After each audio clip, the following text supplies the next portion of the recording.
Welcome to my channel. I hope today's story will be something you truly enjoy. Please support me even more. Now, let's begin the story.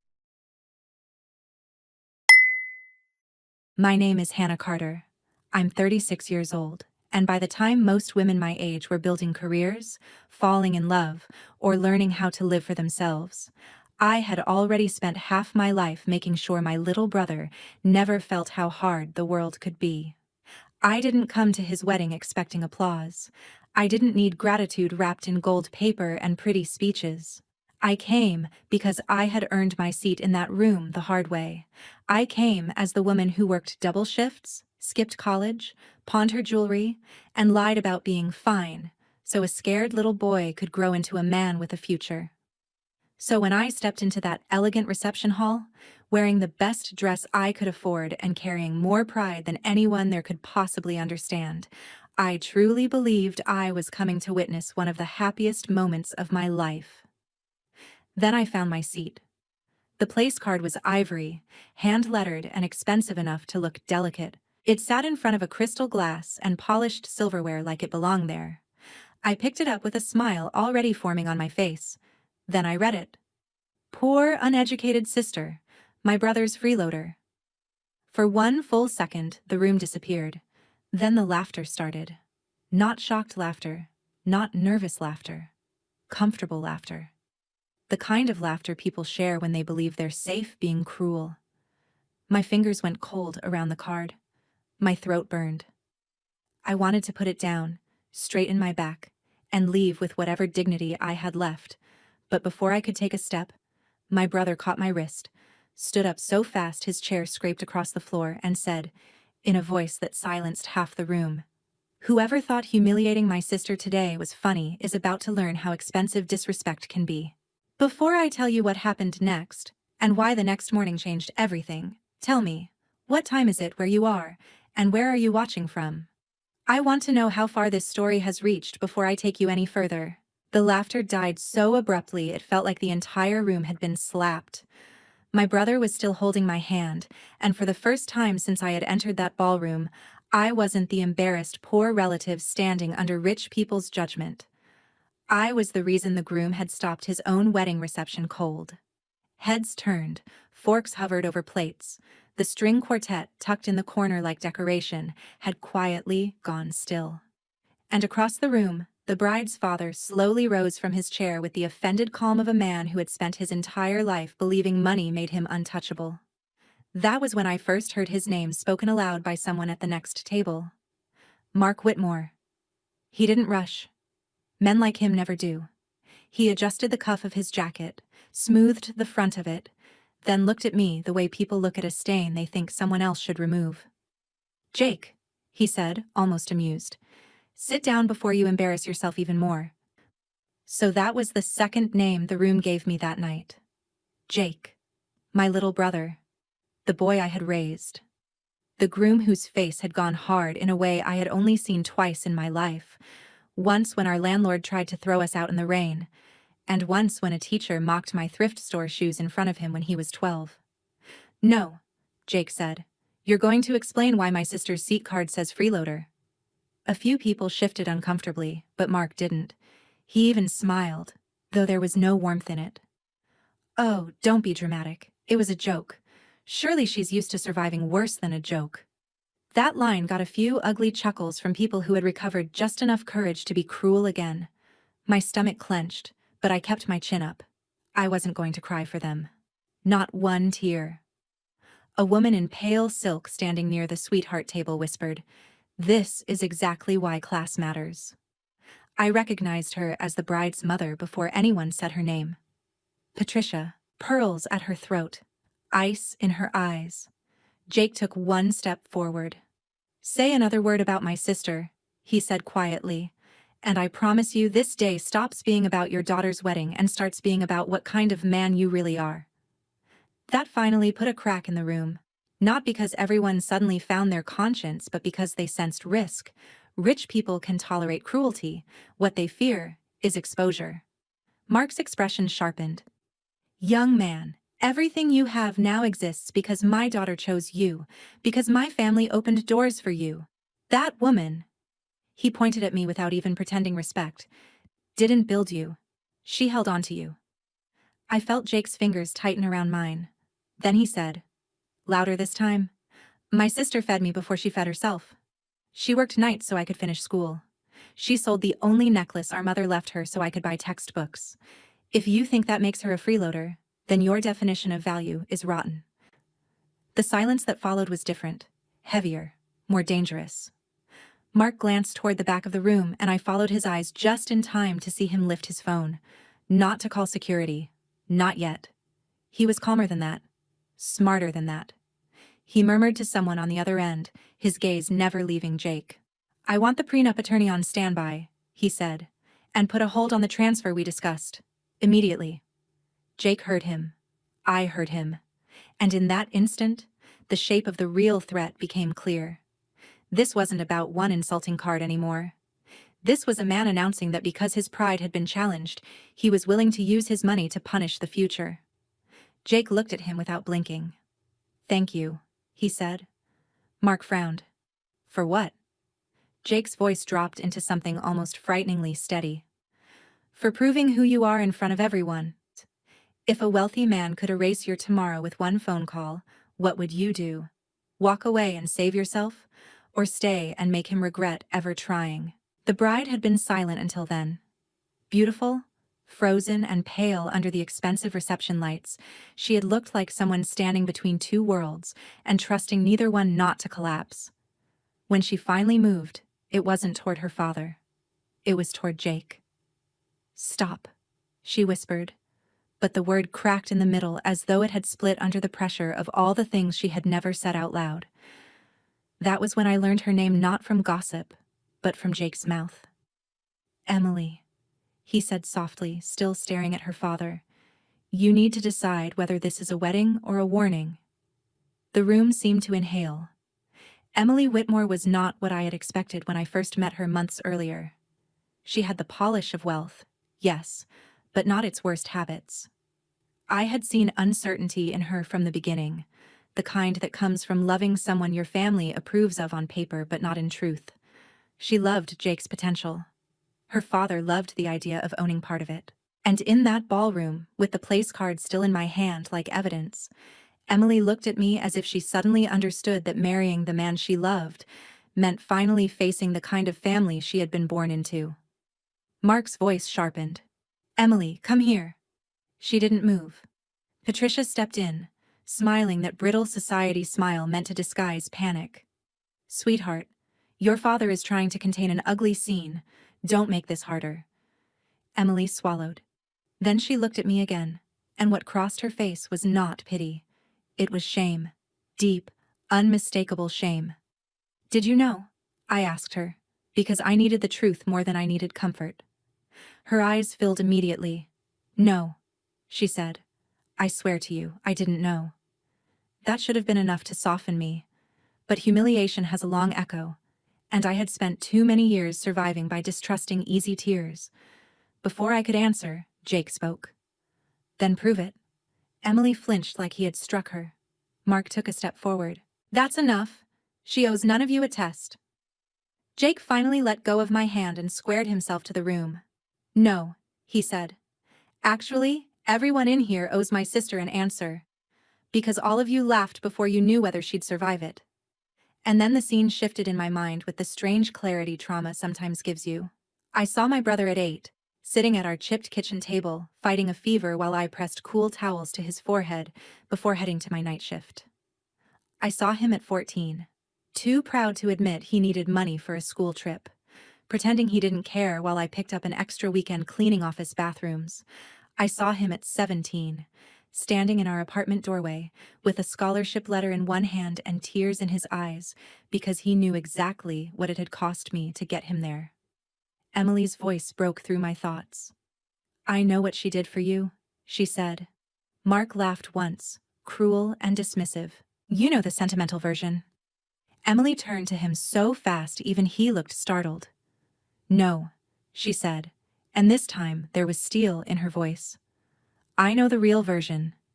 Jake told me how she raised him, how she became more parent than sister, how she buried her own future to protect his. And you put Freeloader on her place card? Patricia tried to intervene. Emily, not now. When then? Emily shot back. After we cut the cake? After we toast the people who humiliated the woman who kept your future son-in-law alive? Some guests looked away. Others watched more closely, sensing the balance of power shift for the first time. Mark's face hardened in a way I realized had probably terrified boardrooms for 30 years.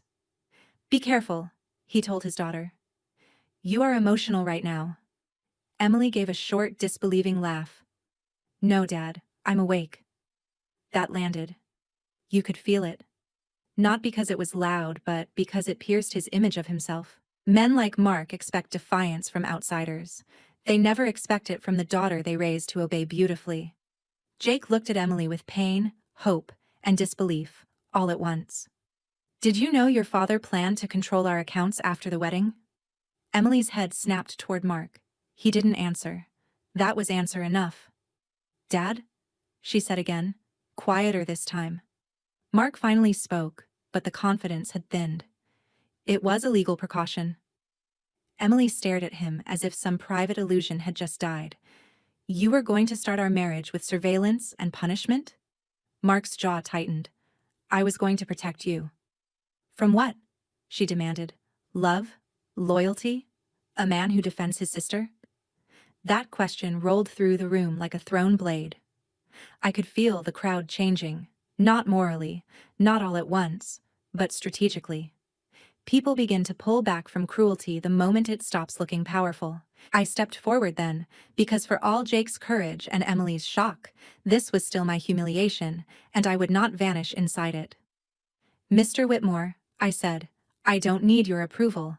I never came here asking for your money, your status, or your blessing. I came because my brother asked me to stand beside him on the most important day of his life. And if the only way your family knows how to welcome me is with a public insult, then whatever empire you built clearly failed where it mattered most. Mark looked at me with open contempt. You think a speech makes you equal? No, I said. I think character does. Emily's eyes filled, but she didn't look away. Jake reached for her hand this time, and after one terrible second of hesitation, she let him take it. That was the moment the wedding stopped being a performance and became a battle line. Mark did not shout immediately. That would have made him look emotional, and he was too practiced for that. Instead, he smiled the way a predator smiles when it has decided patience will hurt more than force. Very moving, he said. Truly. The hard-working sister, the loyal brother, the awakened bride. If this were a movie, I suppose the audience would clap. No one did. He turned to Jake. But this is not a movie. This is the real world, and in the real world, people like me determine whether people like you rise or remain what they were born into. Jake didn't flinch. I'd rather stay honest at the bottom than rotten at the top. Mark nodded slowly, almost impressed. And there it is. Pride dressed up as virtue. You think suffering makes you noble. It doesn't. It just makes you resentful. I had heard versions of that sentence my whole life from people who had never skipped meals, never hidden overdue bills, never smiled through exhaustion so a younger sibling wouldn't panic. They always wanted poverty to be either romantic or shameful, never dignified. Jake stepped toward him again, but I touched his arm. He stopped. I knew that look in Mark's eyes now. He had moved past insult. He was calculating punishment. And I was right. He lifted his phone once more, this time making no effort to hide it. Charles, he said when the call connected, pull the junior analyst offer from Carter. Effective immediately, and inform Hensley Development that if they move forward with him after tonight, our investment discussion is over. Emily gasped. Dad, what are you doing? He covered the phone for only a second. Teaching him scale. Then he returned to the call. Also, cancel the foundation grant review for the Sisters Neighborhood Literacy Project. I don't reward theatrics. My blood went cold. Very few people in that room knew that for the last 2 years, in addition to my day job, I had been trying to launch a small literacy center in our neighborhood for kids who were growing up the way Jake and I had.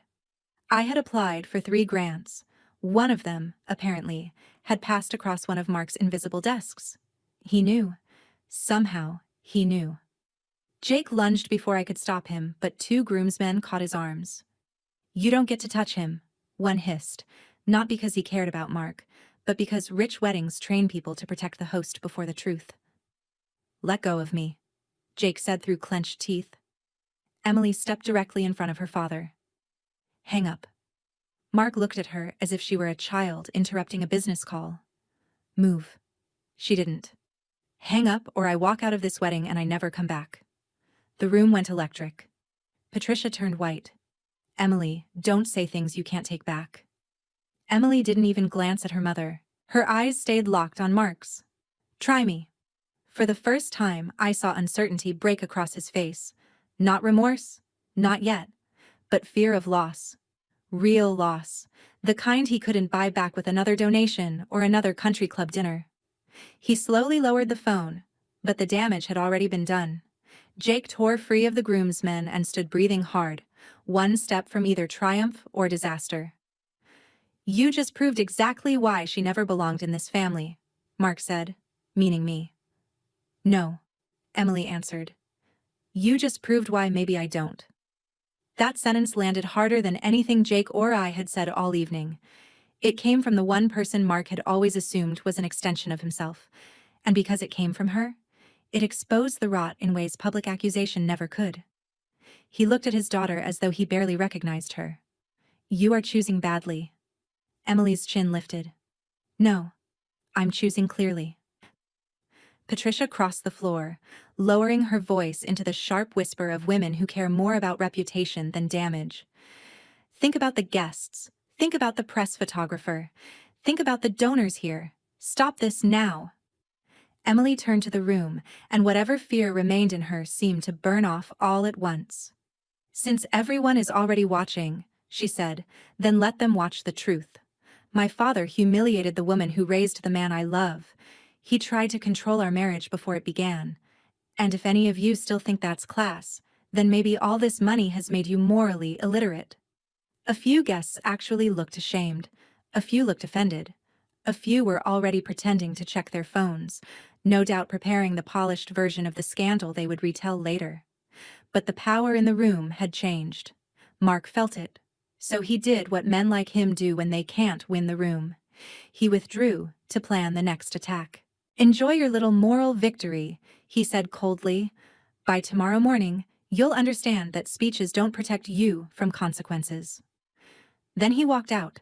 Not in a burst of rage, in controlled fury, the most dangerous kind. Jake looked as though he wanted to go after him, but Emily caught his arm. "No. Let him go." Her voice trembled now that the adrenaline had cracked.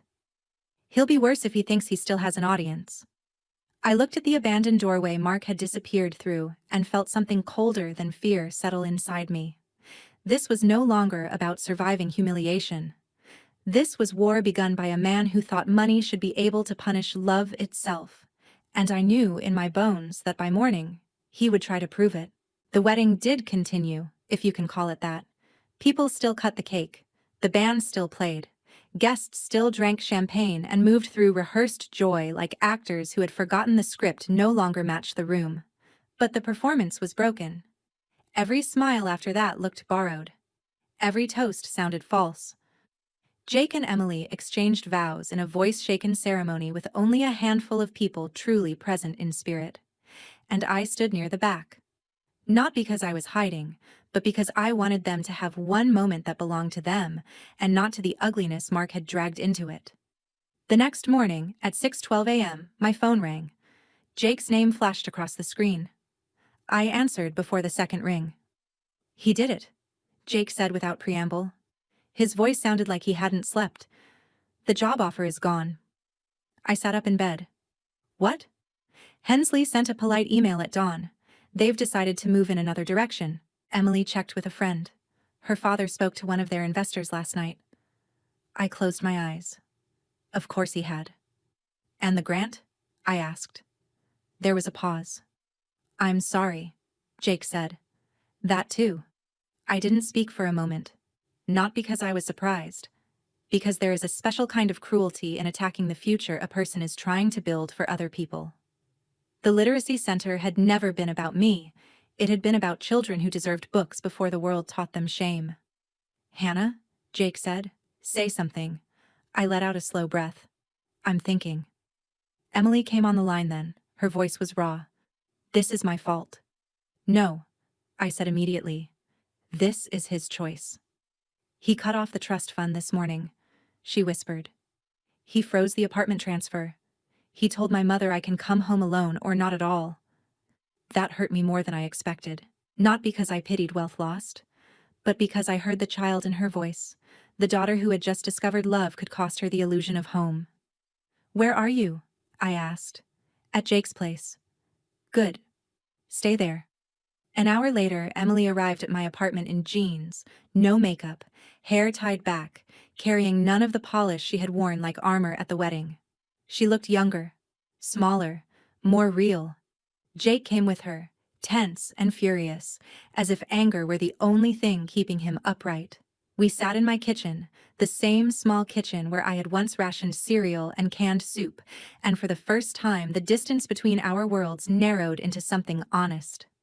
Emily reached into her bag and slid her phone across the table. "There's more," she said. It was a video. Grainy, clearly not meant for public eyes. Mark sat in a private dining room with 3 men in suits and 2 women I recognized from the reception. He was drinking whiskey and laughing. "The sister," he said on the recording. "A martyr complex in an off-the-rack dress. The boy's talented, but talent without pedigree is still a gamble. Once Emily is legally protected, he'll either learn gratitude or learn scarcity." One of the men asked, "And the sister?" Mark smirked. "The freeloader? She's useful only as a sentimental leash. Cut that, and he'll follow where he's told." My hand went still on the table. Jake made a sound like he'd been punched. Emily looked sick. "Who recorded this?" I asked. "My cousin Natalie," Emily said. "She sent it to me after the wedding. She was horrified but scared to go public. There's another clip too." She opened the second video. This one was worse. Mark again, in the same room, leaning back in his chair, speaking with the lazy confidence of a man who has never been truly contradicted. "Poor people always make sacrifice sound holy," he said. "It's usually just failure with better storytelling." I stared at the screen until the words blurred. Then I set the phone face down. Not because I couldn't handle hearing more, but because I suddenly understood something important. Men like Mark rely on private contempt and public polish. They win not only because they have money, but because most people never see both faces at once. Jake looked at me. "Say the word," he said. "I'll put this online right now." I shook my head. "Not yet." He blinked. "What?" Emily looked equally stunned. "He already destroyed your job and your project," she said. "Why wait?" "Because if we strike now," I said, "he'll call it emotional revenge from wounded people. He'll survive it. He'll spin it. He'll paint you as unstable, me as bitter, and himself as a father protecting his daughter from manipulation." Jake leaned back, frustrated. "So what do we do?" I met Emily's eyes. "We make him lie to our faces first." She understood before Jake did. I could see it happen. "A family meeting," she said slowly. "Yes," I said. "You ask for one, not to fight, to reconcile. We go in calm, respectful. We give him every chance to choose decency. And if he refuses, if he threatens, insults, or admits what he's done while believing the room still belongs to him, then we don't just have pain, we have proof." Jake's anger turned thoughtful. "You want him to expose himself." "No," I said quietly. "I want the world to see what he is when there's no place card to hide behind." Emily inhaled deeply, then nodded. "I can do it. He'll agree if he thinks there's a chance to get control back." I almost smiled. "Exactly." Jake looked between us, a slow, dangerous calm settling over him. "Then this ends properly." That afternoon, Emily texted her father. By evening, he had agreed to meet 3 days later at his house. Patricia would be there. So would Mark's attorney, apparently, because men like him never enter a room without backup once they feel threatened. Fine. Let him bring witnesses. I had a witness too now. Truth. And before they left that night, I opened a drawer, took out a small digital recorder I used for community interviews, and placed it on the table between us. Jake raised an eyebrow. You've had that all along? I told you, I said. I'm done surviving rich people's cruelty on their terms. Emily looked at the recorder, then at me, and for the first time since I met her, I think she saw me not as Jake's hardworking sister, not as the woman who'd been humiliated at her wedding, but as someone much more dangerous to people like her father, someone patient. A family meeting was scheduled for the following Saturday at Mark Whitmore's estate, and the moment Emily sent the message, I knew he would agree, not because he wanted peace, but because men like him never refuse a room where they think they can regain control. The days leading up to it were tense in a quiet way. Jake updated his resume and acted like he wasn't furious every time another company stopped responding. Emily drifted between guilt and clarity, reading her mother's texts and setting her phone down like each message carried the weight of the life she was slowly losing. I cleaned my apartment, answered questions about the literacy project, and forced myself to think beyond anger. I didn't want revenge built on emotion. I wanted truth that excuses couldn't survive. That morning, I dressed simply in a navy blouse, black slacks, and the same low heels I had worn to job interviews for years. No jewelry except the silver ring I bought myself after Jake graduated college, the only gift I had ever given myself that felt like proof I had survived. Before we left, I placed a small voice recorder in Jake's hand. He looked at it, then at me. You really thought this through. I've had practice, I said. People like Mark count on others being too emotional to document them. Emily drew in a breath. If he apologizes, I don't want this to become bigger. Neither do I said. But if he doesn't, then this ends with evidence, not opinion. Mark's house was exactly what I expected. Expensive, precise, and cold. The gates opened before we pressed the intercom, which told me he had been watching for us. Inside, everything gleamed, but nothing felt warm. Mark and Patricia waited in a formal sitting room that looked designed for appearances, not honesty. Emily stayed close to Jake as we entered, but she did not hide behind him. Mark remained seated. Patricia gave us a restrained nod. Thank you for coming. Let's not waste time, Mark said. If this is an ambush, I'd prefer efficiency. Jake's jaw tightened, but he stayed quiet. I sat across from Mark. This is simple. You humiliated me publicly. You interfered with Jake's job. You blocked a literacy grant for children who have nothing to do with your pride. Emily asked for one chance to speak honestly before this becomes irreversible. Mark leaned back. You keep using dramatic words for ordinary decisions. No one humiliated you. A joke offended you. And I acted within my rights to protect my family from instability. Emily stared at him. Instability? That's what you call the man I married? Mark finally looked at her. I call him talented but vulnerable to emotional obligation. And yes, that matters when my daughter is involved. Jake laughed once. Say what you mean. You think I come from the wrong people. Mark didn't deny it. I think background shapes judgment, he said. And I think your sister's influence over you is unhealthy. Even Patricia shifted at that. I met his gaze. The only reason my brother is sitting here with a degree and a future is because I sacrificed to keep him alive and moving forward. If that embarrasses you, that says more about you than me. Mark's mouth tightened. What embarrasses me is the performance. The way people like you make hardship sound noble, as if sacrifice alone should grant access to rooms you didn't earn. Emily went pale. People like you? Patricia turned sharply. Mark. But he kept going. Yes, people who confuse need with virtue, people who expect applause because they survived, people who drag old hunger into every new room and call it dignity. Jake stood so fast his chair scraped. Don't talk about her like that. Emily rose too. Dad, stop. Mark stood more slowly, his face stripped of polish now. No. I'm done pretending this is about manners. Your marriage began with public disrespect to this family. Your husband stopped your wedding to defend a woman who has emotionally tied him to a life he should have outgrown. I stood. Outgrown? He should outgrow loyalty? Gratitude? Memory? Mark gave a cold smile. He should outgrow being governed by it. Emily shook her head, eyes shining. I used to think you were strong. Now I think you're terrified of any bond you can't control. That hit him hard. Be careful, he said. No, Emily answered. You be careful. Because every sentence you say makes it harder for me to remember why I admired you. Then he snapped.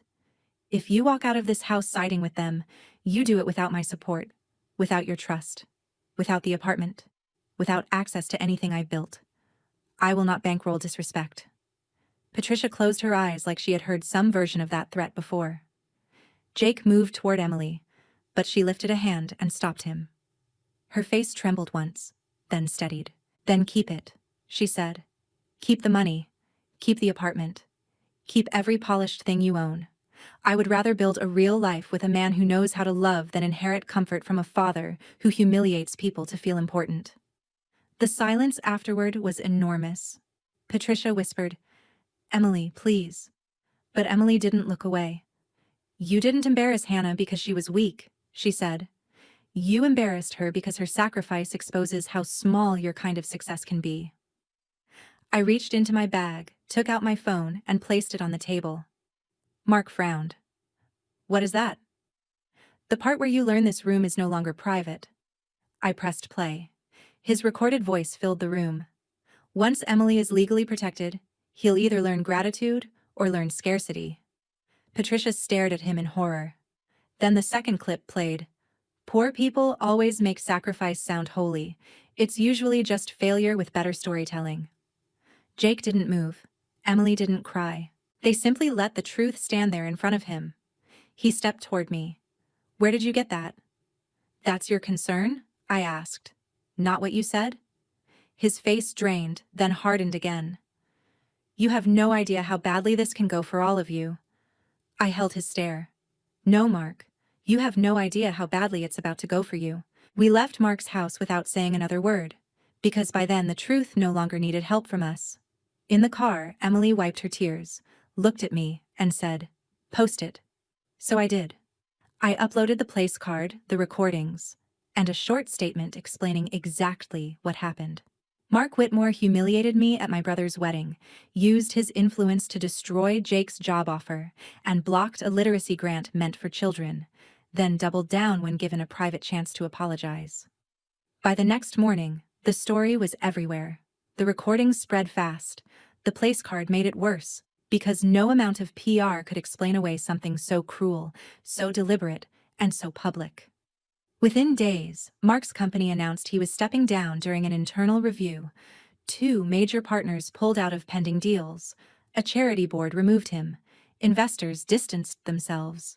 The man who once believed money could silence people was suddenly watching. His name became too toxic to protect, but the real price was not financial. Emily never went back. She cut ties, moved out for good, and told him clearly that he had not just insulted me. He had destroyed her respect for him as a father. Patricia left the family estate a few weeks later and moved into a separate apartment. And the literacy project Mark tried to bury only grew stronger. After the story went public, donations came in from strangers, teachers, and parents. What he tried to choke in private began to rise in public. 3 months later, Mark came to my apartment alone. No assistant, no arrogance, no polished voice, just a man who had lost his daughter, his reputation, and the illusion that money could fix either one. He stood at my door and said, I was wrong. I looked at him and realized that for the first time in his life, he understood something simple. Humiliation does not make you powerful. It only reveals what you are. I did not invite him in. I did not comfort him. I simply told him, you lost everything that mattered because you thought kindness was weakness and money was worth more than character. Live with that. Then I closed the door. And that was the real ending. Not because Mark begged, not because he suffered, but because in the end, he lost the one thing he could never buy back, the right to be respected by the people he thought he was better than. The team behind Revenge Argon is working hard to create meaningful, engaging stories that leave a lasting impact. We want to make it clear that this is a fictional story created to share helpful lessons and educational messages with our viewers. This script highlights the importance of dignity, loyalty, and standing up against cruelty. It shows that true worth is not measured by money or status, but by character, sacrifice, and compassion. The educational value of this story lies in reminding viewers to respect others, think deeply about justice, and learn from painful experiences in a positive way.